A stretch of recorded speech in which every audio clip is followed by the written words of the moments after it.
आपको एक medical condition है जिसे आप किसी के साथ शेयर करने से डरते हैं, यहाँ तक कि अपने डॉक्टर से भी। आप इंटरनेट पर इस मेडिकल कंडीशन के लिए सभी संभव सॉल्यूशंस खोज रहे हैं। कुछ सर्चेस के बाद आप थक जाते हैं और अपने कंप्यूटर को बंद कर देते हैं। अगले दिन आप अपने फोन पर सोशल मीडिया का उपयोग कर रहे हैं और उन एड्स को देखना शुरू कर रहे हैं जो आपके कल की खोज से संबंधित है।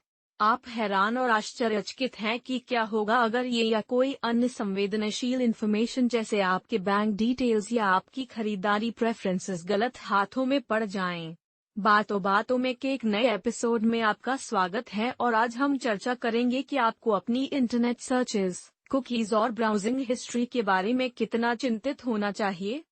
आपके ब्राउजिंग हिस्ट्री में website URL, cookies, cash files, download list और अन्य चीजों जैसे कई आइटम हैं। ब्राउजर हमारे ब्राउजिंग हिस्ट्री को स्टोर करते हैं क्योंकि इसके दो फायदे हैं। पहला यह है कि आप आसानी से अतीत में आपके द्वारा देखी गई वेबसाइट्स को पा सकते हैं और दूसरा यह है कि जैसे ही आप टाइप करते हैं यह यूआरएल को ऑटो कंप्लीट करने में सहायक होता है। इन सुविधाओं का मतलब यह होगा कि जो कोई भी आपके कंप्यूटर तक पहुंचेगा वह आसानी से आपकी ब्राउजिंग हिस्ट्री देखेगा, जो हम में से ज्यादातर लोगों को पसंद नहीं होगा।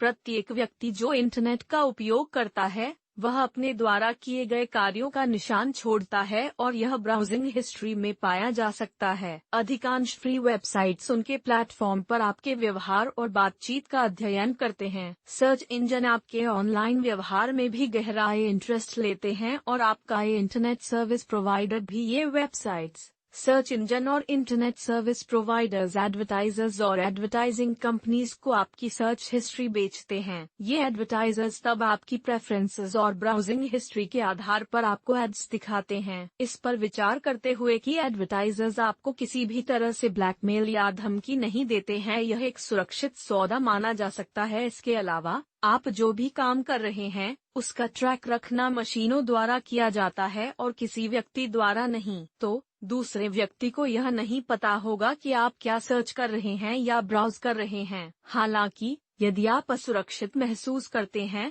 तो आप अपने ब्राउजिंग हिस्ट्री को आसानी से डिलीट कर सकते हैं और अपने डिवाइसेस से सभी कुकीज साफ कर सकते हैं।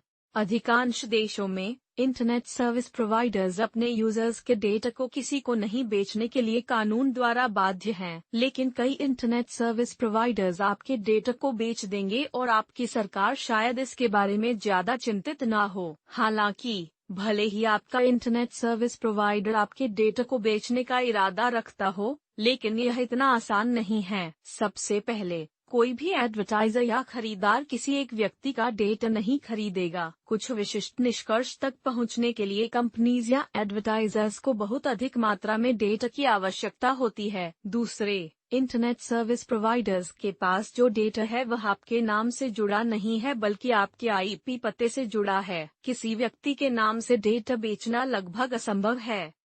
हालांकि डार्क वेब बिल्कुल अलग चीज है। डार्क वेब में ऐसी वेबसाइट्स होती हैं जो एन्क्रिप्टेड होती हैं और जनता से छिपाई जाती हैं। डार्क वेब आपराधिक गतिविधियों के लिए एक प्लेटफॉर्म है। यदि कोई हैकर आपके password, online identity, credit card details या यहाँ तक कि आपके इंटरनेट सर्चेस और ब्राउजिंग हिस्ट्री से हेल्थ डिटेल्स जैसी गोपनीय और संवेदनशील जानकारी चुरा लेता है और इसे डार्क वेब पर बेचता है, तो यह चिंता का कारण है। हाल के वर्षों में हुई हैकिंग की ज्यादातर घटनाएं डार्क वेब पर बिकने वाले चोरी के पासवर्ड के कारण हुई थी।